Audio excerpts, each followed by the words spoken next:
What's good, everybody? This is your boy Tony O, the host with the most, and today I come to you with another fragrance review.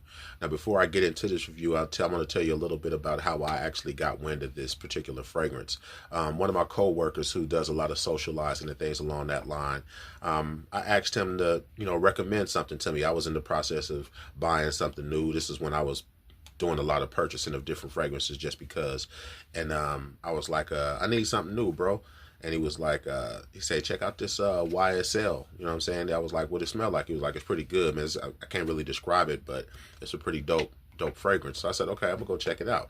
So obviously I picked it up, and I haven't worn it in a few months. So I'm kind of going through this process of refamiliarizing myself with some of the fragrances that I have and trying to understand what was it about that fragrance that made me purchase it. Now, to bring it up to speed, the fragrance that I'm talking about is Y by YSL, Yves Saint Laurent. This fragrance in particular is a very professional smelling fragrance. It's real fresh. Some of the notes I wrote about it, it's like I say, professional smelling, a great everyday fragrance, little fresh citrus opening with a woodsy middle note undertone to it. Kind of settles into a woodsy undertone, which is something that, like I've said many times before, is something that I really gravitate to. So that's probably one of the reasons why I ended up picking it up. But outside of the top note as well, being the fresh citrus, which is something that I like as well. So those two combining actually makes for a great fragrance overall.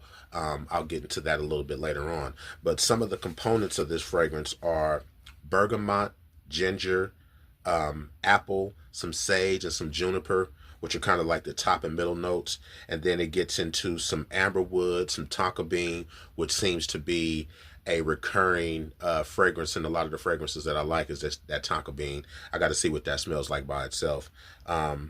Cedar and vetiver, which again is another one of those scents that tend to repeat in a lot of the fragrances that I gravitate to.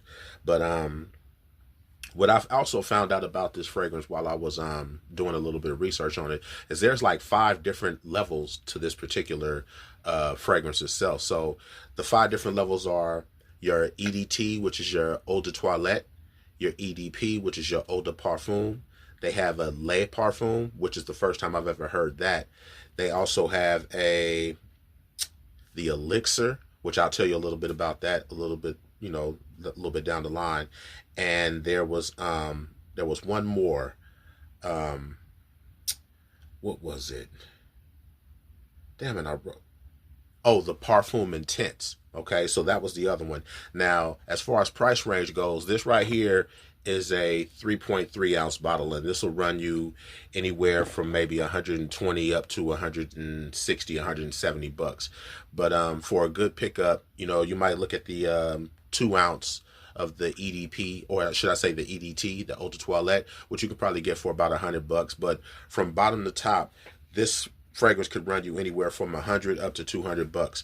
But I will say honestly that it's worth the pickup no matter which one you grab. I haven't smelled the eau de toilette yet. I always tend to gravitate towards the eau de parfums, but I wouldn't doubt if the eau de toilette was a good smelling fragrance as well. So for 100 bucks, I think it's worth the pickup. One of the things I like about this fragrance is its projection. I don't need something that, kind of comes in the room before I do.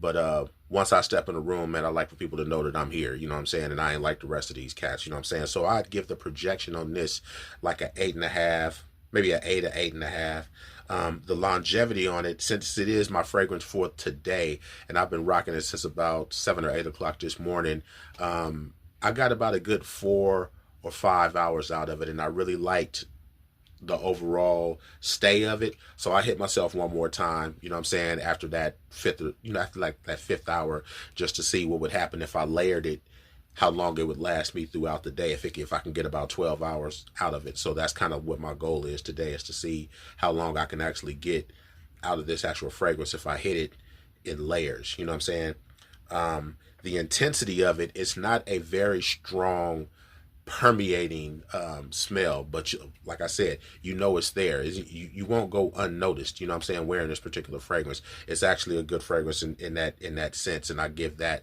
like an 8. As far as affordability, like I spoke to you about the differences between the EDPs and the EDTs and things along that line. With this one having so many different levels to it, the higher end of it, which was the which one did I say that was? The Parfum Intense, either the Parfum Intense or just the elixir itself, might be the most priciest out of all 5 of the different tiers of it. Not too much else really to say about that. Oh, so one of the side notes that I did want to give you guys was to kind of give you a side note on and what I found out about actual elixirs. While I was doing my research on this, I found out something interesting about elixirs itself. So if you happen to run across a fragrance that you like and it has an elixir level to it, ask to check that one out too, because you might like that one even more. But the thing with elixirs, what they do when something is distinguished or designated as an elixir, is it has pretty much the same elements as the eau de parfum or the lait parfums, but it has about 20% more of those components within the elixir. And what that does is that intensifies the fragrance overall, which gives it a more stronger smell, which would increase the intensity and the longevity of it. You know what I'm saying? It's probably as well as the projection. They say that as far as the longevity of it, you might get an extra hour or 2 out of that fragrance. So if it's something like this that lasts you for about 4 to 5 hours, you might get 7 out of an elixir, or even a Parfum Intense. You know what I'm saying? So that's a good thing to take into consideration when you are in the process of purchasing some of these fragrances and stuff like that. Now, if you have a lot of fragrances like I do, and you're looking to pick up some new things, you might not necessarily want to go with the 100 mil or the 3.3 ounce. Just get you one of those little small what is it, 2 ounces. You know what I'm saying? Gonna snatch you up one of those, and it should more than serve the purpose of what you're trying to accomplish with that new fragrance. But with all of that being said, man, if y'all rocking with this content, man, go ahead and drop something in the comment, and let me know what y'all think about how I'm doing and everything, and if there's anything I could do to make this more appealing to you. Let me know if this information is being beneficial to you in any shape, form, or fashion. And the last thing I want to say about this particular fragrance right here, because I know Father's Day is coming up sometime soon, ladies, cologne itself is a great gift for any man in your life. You know what I'm saying? Your father, your brother, your boyfriend, your husband, whoever, your side piece if you got one. You know what I'm saying? But it's not too many people that I know in this life that don't like to smell good. It's not too many men that I know that don't wear some type of fragrance. You know what I'm saying? So if it's not a cologne, it may be a body wash or something like that. Men really do appreciate these type of things. You know what I'm saying? So with that being said, I'll see y'all on the flip side. And until next time, peace.